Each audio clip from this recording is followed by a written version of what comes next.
번째 시간 하도록 하겠습니다. 하여튼 이제 민법이나 학계론은 좀 잘 나오시죠? 알겠습니다. 시험에 점수 잘 나오는 방법은 다독하는 게 제일 좋습니다. 그리고 내가 문제 풀어봤을 때 실수하거나 틀리는 문제가 뭔지 알고 그 내용 찾아가서 자주 읽어보시는 게 가장 점수 잘 나올 수 있는 방법입니다. 그래서 내가 어느 정도 실력 쌓였다 생각하시다 보면 1차 과목 중에 민법은 거의 개정될 일이 없고 학계론 같은 경우도 자주 개정되는 건 없습니다. 뭐 공법과 관련된 정책적인 부분은 개정될 수 있고 세법도 좀 개정될 수 있는데 그렇지 않다고 하면 인력공단 들어가 보게 되면 최근 몇 년치 기출문제가 쭉 쌓여 있거든요. 그래서 가끔 내 실력 어느 정도 되는지 잘 모르시겠다 싶거나 아니면 내 실력 어느 정도 확보되었는지 좀 파악하시고 싶으시다고 하면 이번이 31회이기 때문에 29회, 27회 그런 문제들을 좀 풀어나가시는 게 필요합니다. 어차피 1차 모두 어렵게 낸 적은 없고 민법이 어려우면 학계론 좀 쉽게, 학계론 어려우면 민법 쉽게 나오도록 돼 있거든요. 올해 같은 경우는 아마 학계론이 쉽게 나올 회이고 민법이 어렵게 나올 겁니다.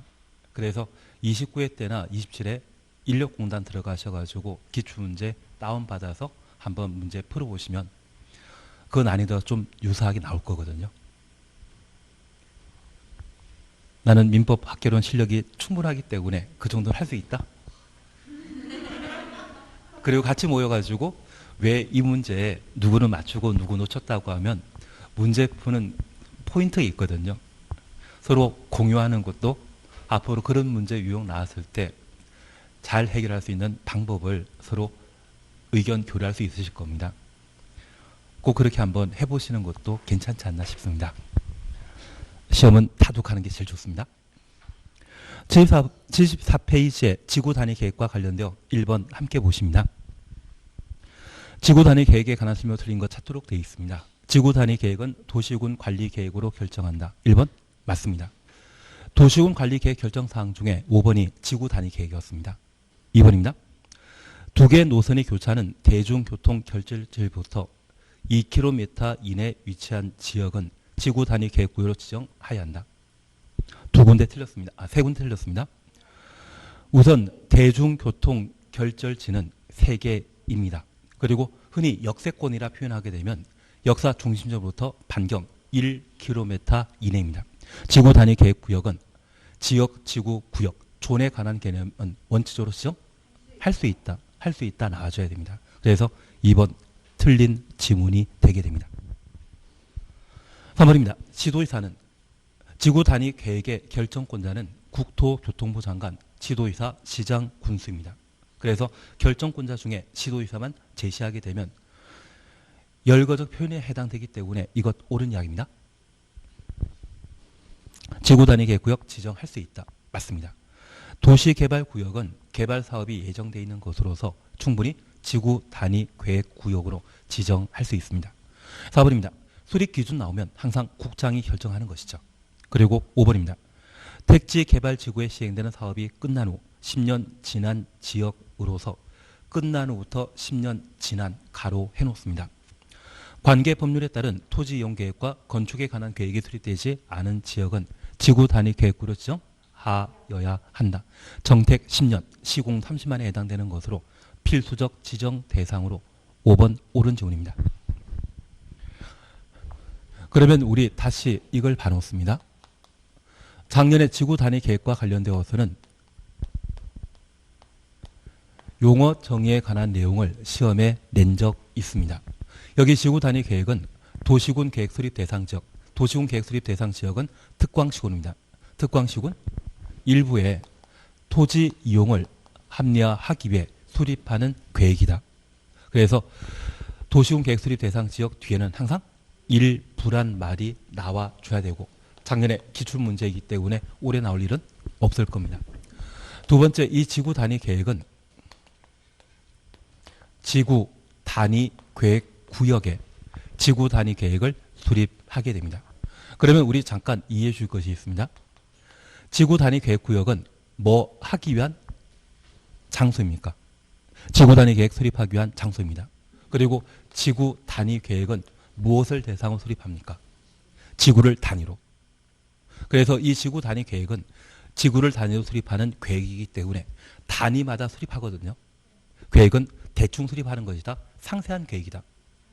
상세한 계획입니다.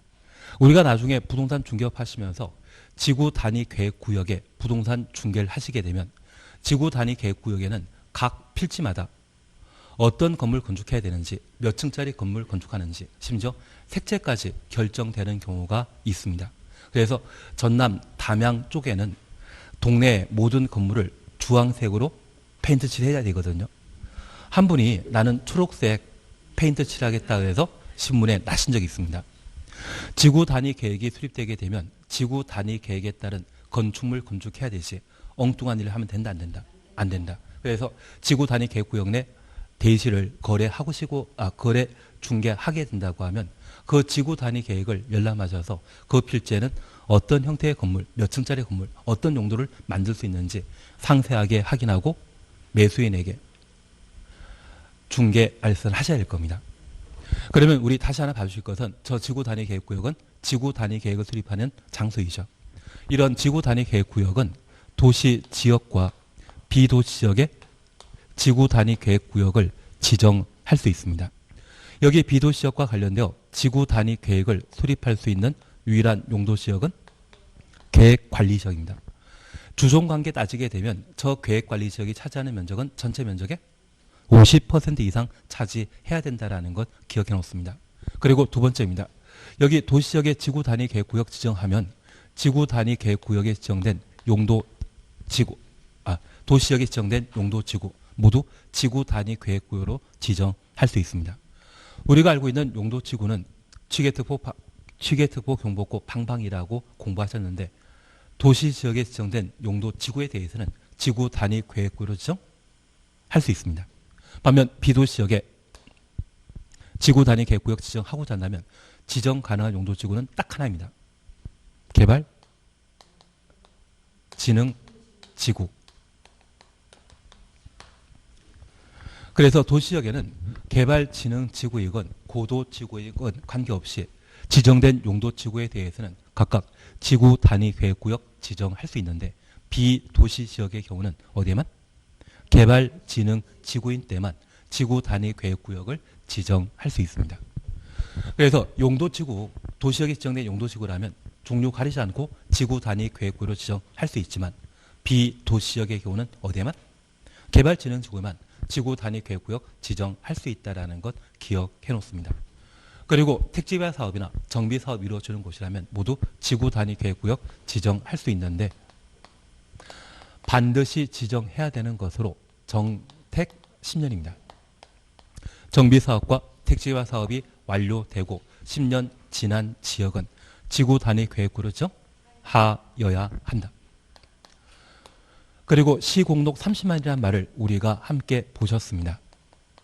시가 조정구역이나 공원이 해제된 곳으로서 그 단위 면적이 30만 제곱미터 이상.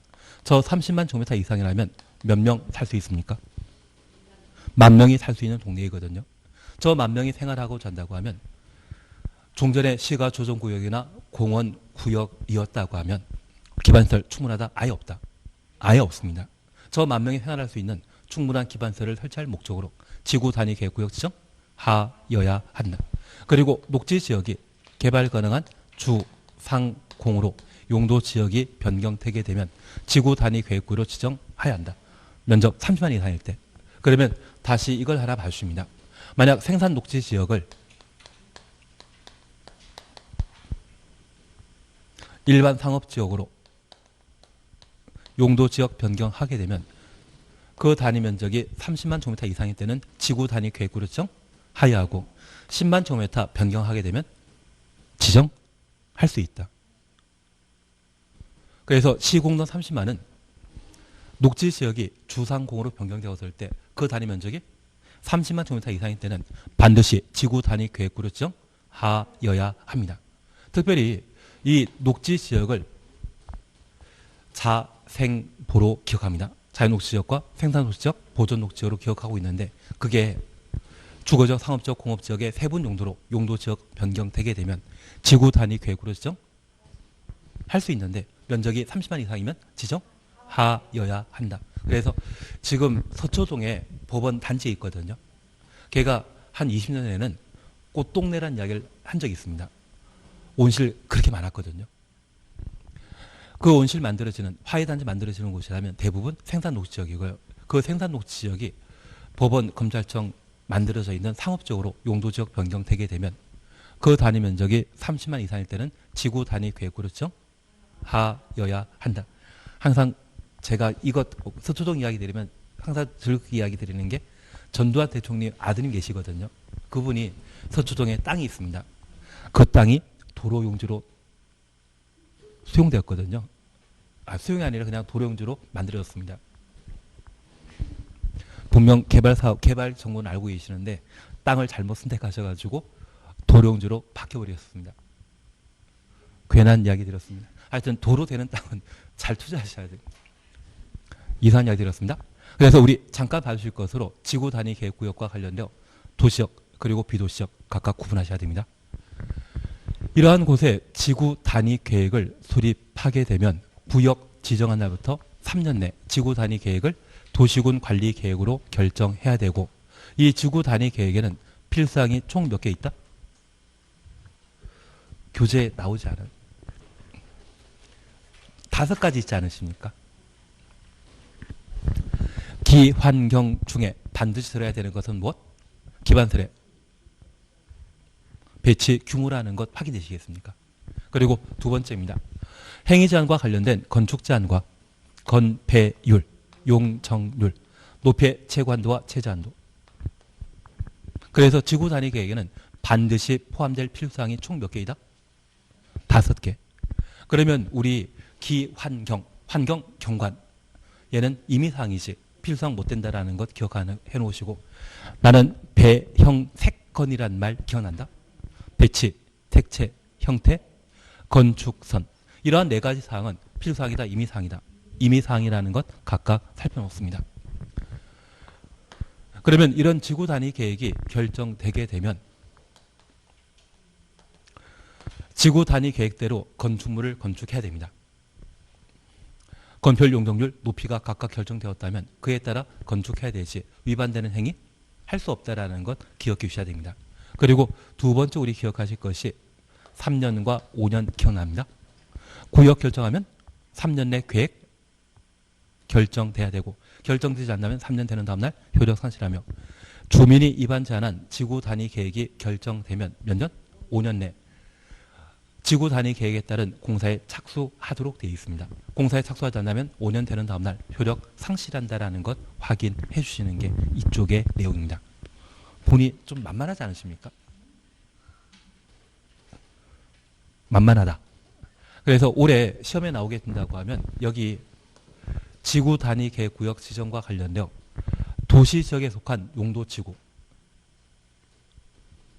고도지구이건 보호지구이건 관계없이 지구 단위 계획으로 지정할 수 있습니다. 만약 비도시 지역에 복합 이거 말도 안 되는 이야기지만 비도시 지역에 자연취락지구가 지정되어 있다면 비도시 지역에 자연취락지구가 지정되어 있다면 지구 단위 계획으로 지정할 수 있다? 못한다? 비도시 지역에는 오직 어디만? 개발진흥지구만. 그래서 그걸 하나 보시는 게 필요하십니다. 그리고 마지막 우리 봐주실 것이 있습니다. 여기 도시역에는 많은 사람들이 거주하고 있기 때문에 주차장 100, 높이 제한 120, 건폐율 150, 용적률 200. 비도시역에는 사람 살지 않기 때문에 주차장에 관한 문제 없습니다. 높이 제한에 관한 문제 없습니다. 건폐율 150, 용적률 200% 완화 가능하다. 알고 있으시죠? 책에 있습니다. 예, 그래서 우리 이걸 토대로 해서 이번 지구 단위 계획구역 지정하여야 하는 지역 아닌 것 찾도록 되어 있는데 정택 10년, 시공록 30만일 말 기억하시면 1번 도시개발구역에서 시행되는 사업이 끝난 후 10년 지난 지역. 나는 정택 10년이라는 말은 알고 있지만 도시개발 사업과 관련되어서는 전혀 아는 바 없습니다. 그래서 일의 경우는 지정할 수 있는 것이지 지정하여야 한다. 필수적 지정 대상 아닙니다. 3번입니다. 지구 단위 계획구역에 관한 설명을 옳은 것 찾도록 되어 있습니다. 1번입니다. 주택법에 따라 대지 조성 사업 지구로 지정된 지역 전부에 대해 지구 단위 계획구역 지정할 수 없다. 끝에 없다 나오면 19은 틀린 지문입니다. 대지 조성 사업 지구는 개발 사업이 예정되어 있는 곳으로서 지구 단위 계획구역 지정할 수 있는 겁니다. 2번입니다. 지구 단위 계획구역 결정은 도시군 관리 계획으로 하여야 하나 지구 단위 계획 결정은 그러하지 아니하다. 지구 단위 계획구역과 계획 모두 도시군 관리 계획 결정 대상입니다. 끝에 그러하지 아니하다. 통상 받던 지문이지만 2번 틀린 겁니다. 3번입니다. 지구 단위 계획구역은 도시지역 아니더라도 지정될 수 있다. 계획관리지역과 개발진흥지구라면 비도시지역도 지구 단위 계획구로 지정할 수 있죠. 4번은 이미 보셨던 이야기입니다. 그리고 5번입니다. 도시지역 내 지정되는 지구 단위 계획구역에서는 해당 지역에 적용되는 건폐율 200% 범위 내 완화 적용할 수 있다. 건폐율 나오면 150, 용적률 나오면 200, 주차장 나오면 100, 높이 제한은 120입니다. 그래서 100, 120, 150, 200 각각 기억하시면서 도시역과 관련된 규제 완화에 관한 사항으로 파악해 놓습니다. 반면 비도시 지역이 지구 단위 계획구역으로 지정되고 계획 수립하면 건폐율과 용적률에 대해서만 150, 200 완화시켜주는 것이지 주차장 높이 제한 완화 없습니다. 그래서 도시지역에 지정된 지구 단위 계획과 비도시지역에 수립한 지구 단위 계획에 따른 규제 완화 차이를 봐주시는 게 필요합니다. 4번입니다. 지구 단위 계획에 관한 설명 드린 것 찾도록 되어 있습니다. 1번 보십니다. 택지 개발 사업 완료 5년 지난 택지 개발 지구는 지구 단위 계획구역으로 지정하여야 한다. 정택 10년이란 말 기억나신다고 하면 1번 틀린 지문입니다. 그리고 2번입니다. 도시역 외 지역 추천없습니다. 도시역이다 비도시역이다? 비도시역이다. 이러한 곳에 건폐율 150, 용적률 200%까지 완화할 수 있다. 그래서 도시역 외 지역 나오면 주차장과 높이 제한 이야기 나오면 안 됩니다. 오직 건폐율 용적률에 대해서만 완화시킨다라는 것 확인해 놓습니다. 3번입니다. 지구 단위 계획구역 안에서는 지구 단위 계획에 적합하게 건축물 건축하거나 용도 변경해야 한다. 3번 맞는 이야기죠. 그래서 우리 지구 단위 계획에 토지를 거래하게 되면 땅을 취득하는 목적은 개발하는 게 목적이시거든요. 그 개발과 관련되어서는 내가 부동산 중개업을 하시면서 지구 단위 계획을 열람한 때 매수인에게 충분한 정보를 제공해야 됩니다. 왜 지구 단위 계획에는 지구 단위 계획에 따른 개발해야 되기 때문에. 그래서 3에 관한 이야기 그런 차원에서 한번 확인해 놓습니다. 4번입니다. 계획관리지역에 지정된 개발진흥지구, 계획관리지역부터 주거개발진흥지구 가로 해놓습니다. 지구 단위 계획구역으로 지정하고자 하는 경우 면적은 30만 제곱미터 이상이어야 한다. 후단부 이야기는 필요 없습니다. 다만 제가 하나 부탁드릴 것은 현재 개발진흥지구는 비도시지역에 지정할 수 있는데 이 개발진흥지구는 주산관이었습니다. 주산관 중에 둘 이상을 동시에 개발하면 복합개발진흥지구이고 주산관을 배제한 다른 기능 개발하게 되면 특정 개발진흥지구라고 합니다. 아십니까? 용도지구와 관련된 사항으로 24페이지 보시면 24페이지 보시게 되면 용도지구와 관련되어 요약집입니다. 요약집 24페이지 보시게 되면 용도지구 지정 대상 찾으셨죠. 그리고 개발진흥지구는 주산관 복합 특정입니다. 그래서 주거개발진흥지구와 산업개발진흥지구, 관광휴양개발진흥지구, 복합개발진흥지구, 특정개발진흥지구가 개발진흥지구의 세부 종류인데 그중에 이 주거개발진흥지구를 지정할 수 있는 용도지역은 계획관리지역만 가능합니다. 산업개발진흥지구의 경우는 계획관리지역과 생산관리지역, 농림지역도 산업개발진흥지구로 지정될 수 있고 관광휴양개발진흥지구는 우리 설악지구에 콘도나 호텔 많은 거 알고 있으시죠? 이러한 곳은 비도시적 전부가 관광 휴양개발진흥지구로 지정될 수 있습니다. 그중에 주거개발진흥지구를 지정할 수 있는 유일한 용도지역은 어디? 계획관리지역. 그래서 아파트 개발하기 위해 지구 단위 계획구역을 지정하게 되면 그냥 계획관리지역이건 계획관리지역에 지정된 주거개발진흥지구에 아파트 개발을 목적으로 한 지구 단위 계획구역을 지정할 수 있습니다. 그래서 다른 거 필요 없습니다. 이런 거 시험에 안 물어봅니다. 물어보는 것은 딱 하나입니다. 그것도 한 10년에 한 번 물어봅니다. 주거개발진흥지구 지정할 수 있는 비도시지역 찾으라고 하면 계획관리지역. 어차피 용도지역과 관련된 질문에 계획관리지역과 생산관리지역, 보전관리지역, 옥림지역, 자연환경보전지역 이게 오지순달 구성하게 되면 나는 아무 생각 없이 계획관리지역 찍을 거다. 예, 그러시면 됩니다. 그래서 주거개발진흥지구 지정할 수 있는 용도지역은 어디만? 계획관리지역만. 그것만 살펴놓습니다. 그래서 이런 게 해결되셨다고 하면 다시 요약집 42페이지 보십니다. 42페이지 찾으셨죠? 양가로 이번 비도시역을 지구 단위 계획구로 지정하게 되면 이런 계획관리지역 전체 면적 중에 50% 이상이 계획관리지역일 것, 2번 개발진흥지구일 것. 방가를 1번 보게 되면 주거개발진흥지구나 주거기능이 포함된 복합개발진흥지구의 경우에는 그리고 특정개발진흥지구에는 어디만? 계획관리지역만. 이 3에 대해서는 지금까지 물어본 적 없습니다.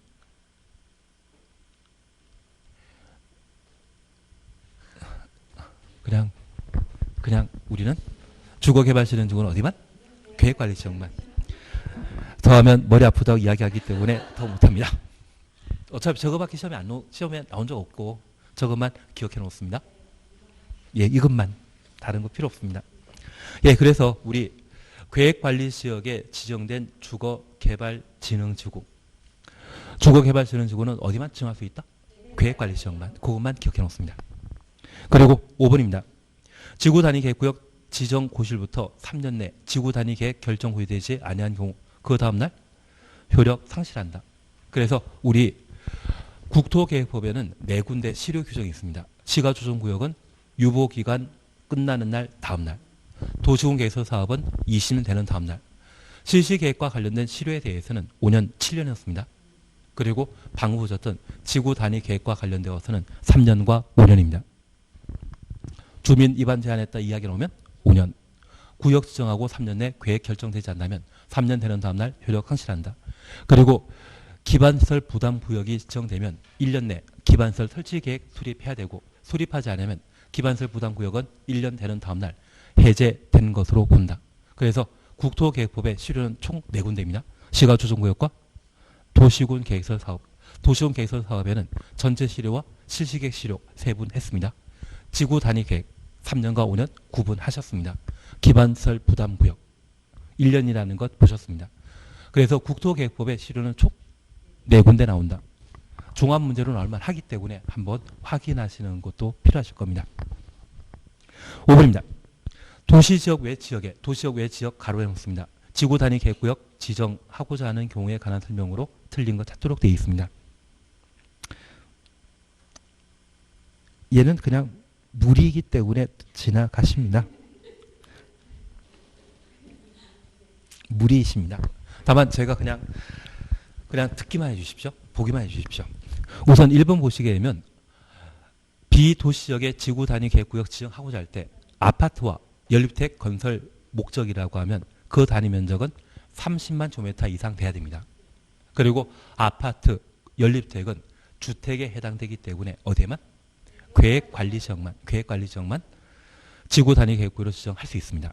그리고 초등학교 등이 확보되었다라고 하면 30만 제곱미터 아니라 10만 제곱미터 이상도 충분히 할 수 있습니다. 대신 면적과 관련된 내용은 최근 시험에 안 됩니다. 대신 내가 나중에 부동산 개발 사업에서 계획관리지역에 아파트 개발하고자 한다면 그 단위 면적 원칙적으로 30만 제곱미터 이상은 확보해야 되고 내가 시행자로서 초등학교 만들어서 나라에 기부 체납하게 된다고 하면 아파트 부지는 10만 제곱미터 이상이면 된다. 언젠간 한번 해보실 거죠. 하시고 자동차가 바뀌어서 학원 찾아오셔서 원장님께 자랑하시면 원장님이 부러워하지 않으시겠습니까? 5년 만에 하는 사람도 계시더라고요. 예, 그래서 그냥 1번만 한번 그런 차원에서 확인해 놓습니다.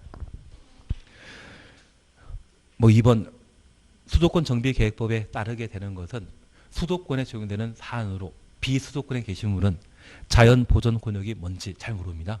그래서 이런 거 요즘 안 내더라고요. 그냥 제끼십니다. 6번입니다. 도시적 외 추천했습니다. 지구 단위 계획구역에서 지구 단위 계획에 의한 건폐율 등의 완화 적용에 관한 설명으로 드린 것 찾도록 되어 있습니다. 도시 지역이다, 비도시 지역이다. 비도시 지역입니다. 그래서 1번, 2번은 건폐율, 용적률 150, 200% 완화 적용할 수 있다. 1, 2번 맞습니다. 3번입니다. 해당 용도 지역에 적용되는 건축물 높이의 120% 이내 높이 제한 완화 적용할 수 있다. 도시 지역에만 가능한 이야기죠. 도시 지역에 지구 단위 계획구역 지정되고 지구 단위 계획 수립하게 되면 주차장 100% 완화하고 높이 제한 120% 완화하며 건폐율 150, 용적률 200 완화하지만 비도시 지역에는 주차장과 높이 제한에 대한 완화 있다 없다? 없다. 그래서 3번 틀린 지문입니다.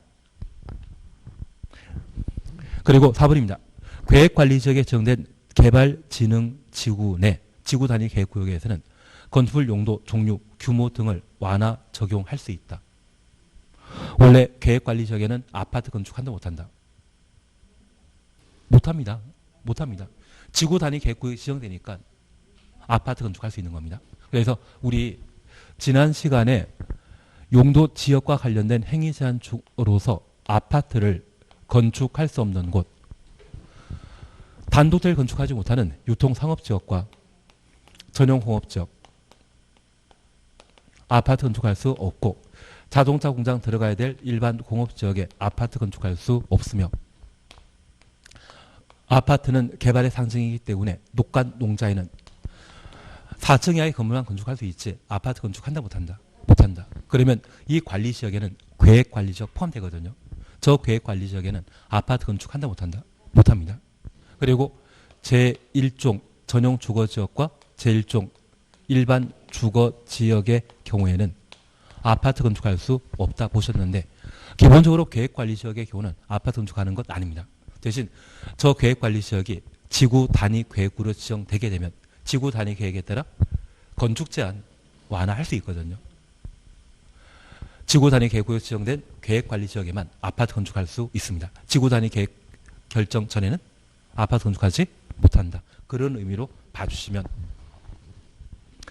4번 보시니 계획관리 지정된 개발진흥지구 내 지구 단위 계획구역, 지구 단위 계획구역이 중요합니다. 건축 제한 등을 완화 적용할 수 있다. 맞는 이야기입니다. 5번입니다. 계획관리지역 외 지역에 지정된 개발진흥지구 내 지구 단위 계획구역에서는 건물의 용도 등을 완화 적용할 경우 아파트 연료택 허용되지 아니한다. 아파트부터 연료택 가로 해놓습니다. 우리 약속하셨습니다. 주거개발진흥지구는 어디에만? 계획관리지역에만. 그리고 이 계획관리지역이 지구 단위 계획구로 지정된 때 지구 단위 계획에 따라 아파트 건축할 수 있고 계획관리지역을 제외한 생산관리지역이나 보존관리지역, 농림지역, 자연환경보전지역은 주거개발진흥지역으로 지정될 수 없거든요. 그러면 계획관리지역을 제외한 나머지 용도지역에는 아파트 건축한다 못한다? 못한다. 그 의미입니다. 나는 이 정도는 쉽게 할 수 있다? 쉽다? 제가 부탁드리는 것은 이 계획관리지역에만 아파트 건축 가능하지 계획관리지역에 의한 나머지 관리지역이나 농림지역 등에는 아파트 건축할 수 없다라는 것만 봐놓습니다. 그래서 나중에 우리가 부동산 중개업 하시다 보면 계획관리지역이 매물 나왔을 때 항상 아파트 개발을 꿈꾸시는 게 필요하십니다. 감사합니다. 조만간 세종시 쪽으로 국회가 진짜 내려가면 또 세종시의 부동산 가격은 또 요동치지 않겠습니까? 안 오더라도 현상 유지하지 않겠습니까? 나는 그런 거 관심 없다. 알겠습니다. 한 번 더 할 것 같습니까? 한 번 더 못 할 것 같습니까?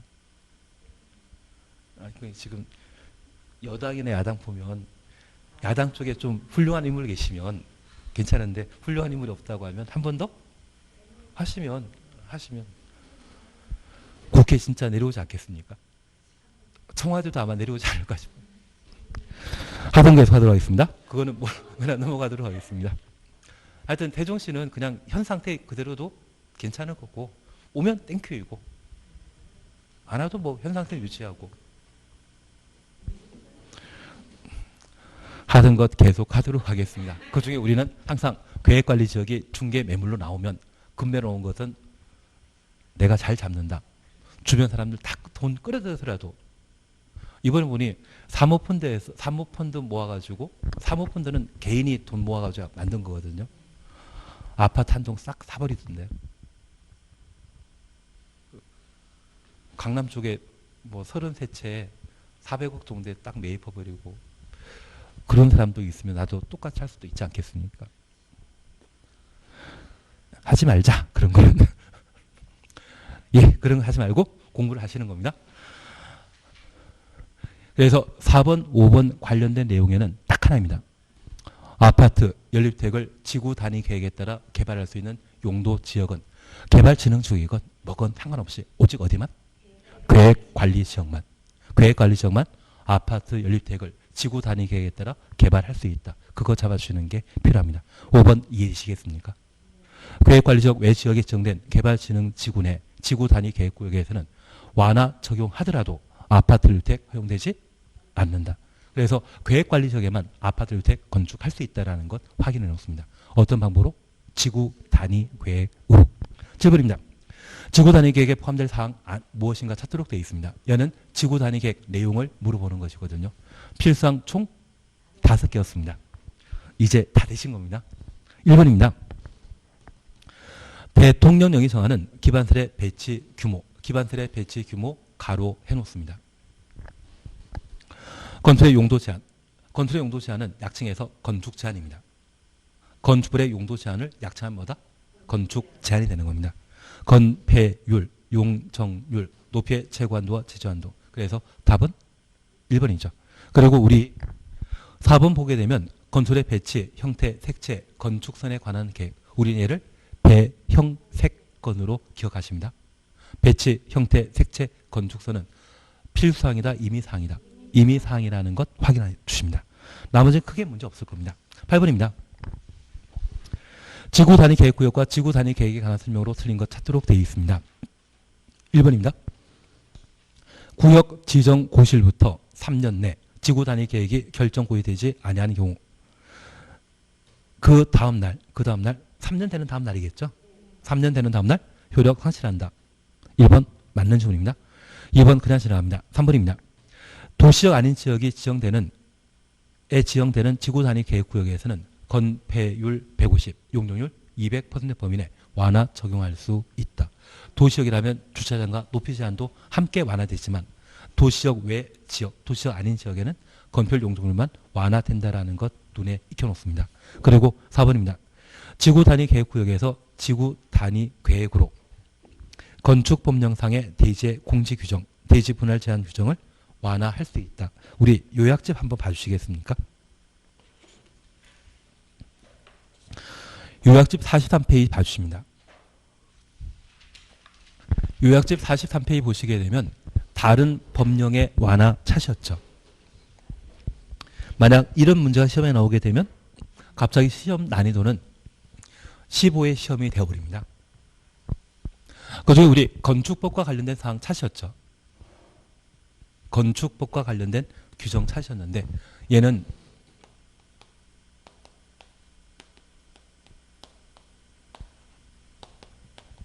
조공관계 제한이란 말로 대신해 주십니다. 조공관계는 권장할 것이다. 권장 못한다. 아무 생각 없다. 그래서 조공관계란 말을 기억해 주시는 게 일인데 우선 대지의 조경입니다. 공개, 공지, 공입니다. 대지와 도사의 관계, 관계입니다. 높이 제한, 일조합과 관련된 높이 제한, 높이 제한입니다. 그래서 건축법에 따라 건축법을 지구 단위 계획으로 완화하게 되면 총 5개 규정을 완화할 수 있는데 그 내용에 대해서는 조공관계 제한입니다. 조로 시작하는 것은 조경입니다. 근데 공은 두 가지 있습니다. 공지 확보와 공지 확보는 신경 쓰지 마십시오. 공지 확보는 신경 쓰지 마시고 공개 공지입니다. 여기 공개 공지는 백화점이나 터미널 방문하게 되면 사람들이 휴식할 수 있는 파우라 시설이 있거든요. 건축물에 딸려있는 부속 공원을 뭐라 한다? 공개 공지라 표현합니다. 그리고 관계는 도로에 접해 있는 땅은 모두 대지이고 이 대지에 건축되어 있는 건축물을 사람이 이용하기 위해서는 모든 대지는 도로에 2m 이상 접해야 되는데 이를 대지와 도로 사이의 관계라 표현합니다. 나는 264, 364도 기억난다? 264, 364. 광야라는 시를 지으신 분은 264입니다. 그리고 건설의 의피 제한과 일조학과 관련된 의피 제한 총 5개 건축법과 관련된 규정을 지구 단위 계획에 따라 완화할 수 있습니다. 대신 지금 우리가 공부하고 있는 것은 국토계획법인데 건축법과 관련된 질문을 여기에서 내면 이 시험은 난이도가 높아지는 것이거든요. 다만 이게 진짜 시험에 나오게 된다면 나는 아무 생각 없이 조공관계 제한이란 말을 기억해 주시는 걸로 해서 답을 풀어가는 게 방법이실 겁니다. 제가 출제하는 사람 아니거든요. 다만 조공관계 제한이란 말 들어본 적 있으면 지구 단위 계획으로 건축법령 완화한다. 이 말 나오면 조공관계 제한으로 기억해 주시는 게 필요하십니다. 대신 오늘 한번 들으신 거면 몇 달 뒤에 실제 시험에 나오더라도 잘 푸실 겁니다. 다른 건 몰라도 조공관계 제한은 기억날 때 안 나는 걸로 알고 있겠습니다. 그래서 우리 1번, 2번은 국토법령과 관련된 완화 대상으로 건축 제한과 건폐율 용적률을 완화할 수 있습니다. 그리고 3번과 4번은 건축법과 관련된 규제 완화에 관한 사항으로 조공관계 제한이란 말 기억나시게 된다면 이때 대제한의 공지가 아니라 나 저 대제한의 공지 가르쳐 본 적도 없거든요. 대제한의 공지에 대해서는 가르쳐 본 적도 없습니다. 공은 항상 공개 공지로 기억해 주시는 겁니다. 만약 대제한의 공지가 시험에 나오면 제 손가락에 꽃장, 된장을 바르겠습니다. 장지진다는 소리는 잘 못하겠고요. 대제한의 공지는 시험에 안 나옵니다. 그냥 공이 나온다고 하면 항상 공개 공지로. 그리고 주차장과 관련된 규정 완화시킬 수 있다. 그 정도만 봐놓으시는데 5번 주차장과 관련된 것은 신경 쓰지 마시고요. 어차피 시험에 나오게 되면 건축법과 관련된 것만 시험에 나옵니다. 조공관계 제한입니다. 10번입니다. 자연환경보전지역에 관광, 휴양개발진흥지구 지정하고 지구 단위 계획 수립할 경우 최대 허용되는 용적률은 얼마인가 찾도록 되어 있는데 이런 거 나오면 틀려주는 것도 괜찮으십니다. 대신 우리 시험에 최대란 말 나오면 그때는 글자 수 많거나 숫자 가장 높은 거 그 생각 하실 거죠. 감사합니다. 최대란 말 나오면 가장 작은 거 하면 제일 작은 거.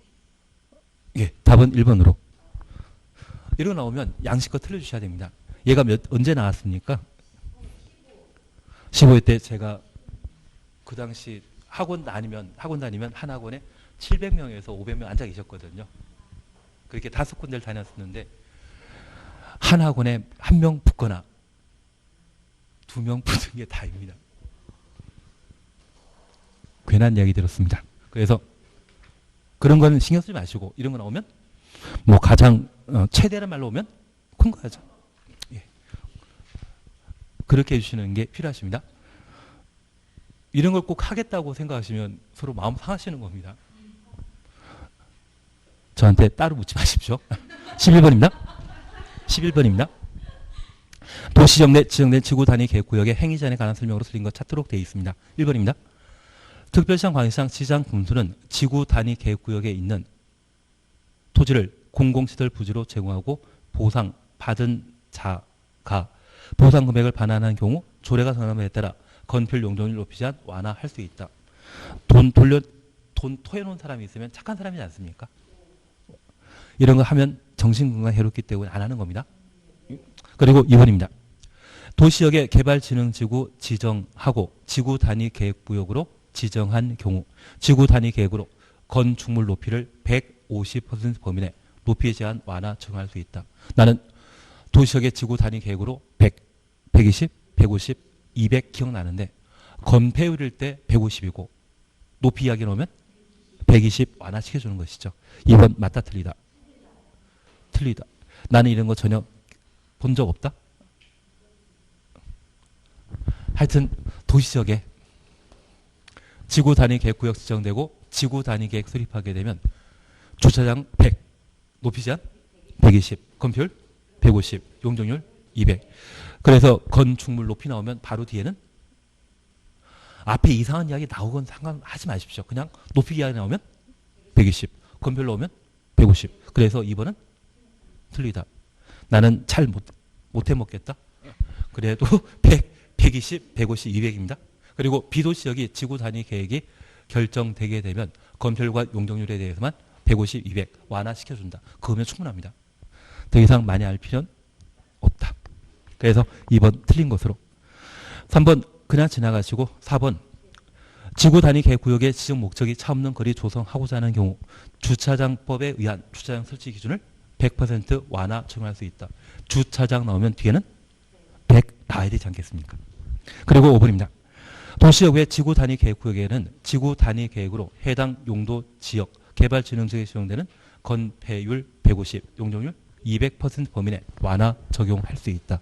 그래서 우리 계획관리지역의 건폐율은 40이고 용적률은 100인데 이 계획관리지역에 지구 단위 계획구역 지정되고 지구 단위 계획이 결정되게 되면 건폐율을 1.5배 완화시키기 때문에 건폐율 60이 되고 용적률은 200% 완화하기 때문에 적용되는 용적률은 200%가 되게 됩니다.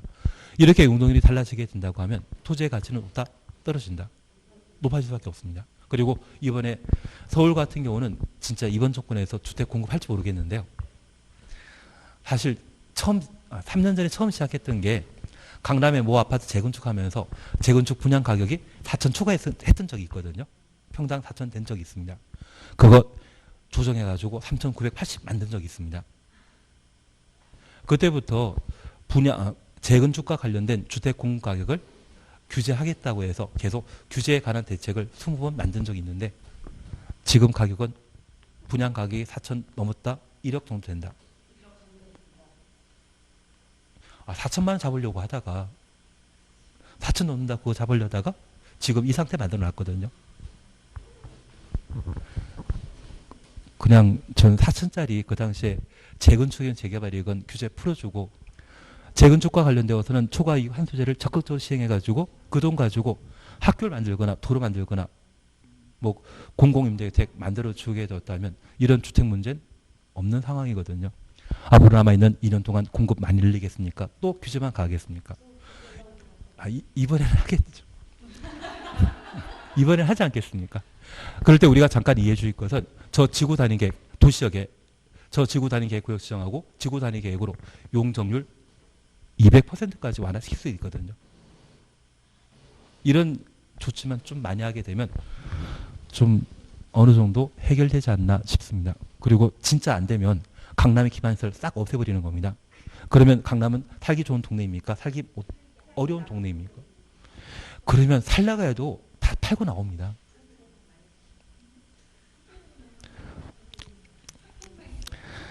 예, 학교도 다 지금 강남에 있는 학교 90%는 다 강북에 옮겼던 겁니다. 또 옮기면 되잖아요. 괜한 얘기 드렸습니다. 저 나쁜 놈이죠. 하여튼 도시역의 지구 단위 계획으로 용적률 얼마? 200%까지 건폐율은 150까지 완화할 수 있다. 그 정도 봐놓습니다. 12번에 대해서는 혼자 하실 수 있죠. 주차장 얘기 나오면 100. 그리고 13번입니다. 이런 거 보면 정신건강에 해롭습니다. 우리가 지금 수학자라면 이 자리에 있겠습니까? 다른 일 하시겠습니까? 그렇게 알고 있도록 하겠습니다. 한 장 넘기십니다. 14번입니다. 시로에 관한 설명 틀린 거 찾도록 되어 있습니다. 1번 그냥 지나가시고 2번 지나가시고 3번입니다. 가로 속에 주민 입안 제한한 지구 단위 계획에 관한 결정 고시부터 3년 내 공사 착수하지 않으면 3년 되는 다음 날 효력 상실한다. 3년이 아니라 5년. 그래서 우리 약속하셨습니다. 착공 이야기 나오면 항상 2착입니다. 착공 나오면 앞에 몇 년 나와야 된다? 2착. 그런데 1착이 있습니다. 건축법상 건축 신고한 자는 1년 내 공사 착수해야 되고 착수하지 않으면 효력 상실합니다. 정당 사유가 인정되면 1년 연장할 수 있거든요. 건축 신고와 관련되어서는 실효 1년입니다. 1년 내 공사 착수하도록 되어 있습니다. 그리고 공장과 관련된 건축 허가 받은 자는 3년 내 공사 착수하도록 되어 있습니다. 그리고 5입니다. 우리가 방금 보셨던 주민 입안 제한한 지구 단위 계획이 결정되게 되면 5년 내 공사 착수하도록 되어 있고, 나중에 우리가 건축법 공부하시다 보면 건축법에는 특별 건축구역이 있는데 용산이 특별 건축구역이죠. 특별 건축구역 지정 후 5년 내 지정 목적에 부합하는 건물의 착공이 이루어지지 않으면 전부 또는 일부 해제할 수 있습니다. 그때 5착입니다.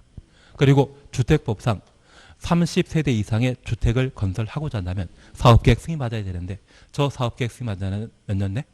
5년 내 공사 착수해야 되고, 착수하지 않는다면 사업계획 승인 취소할 수 있다.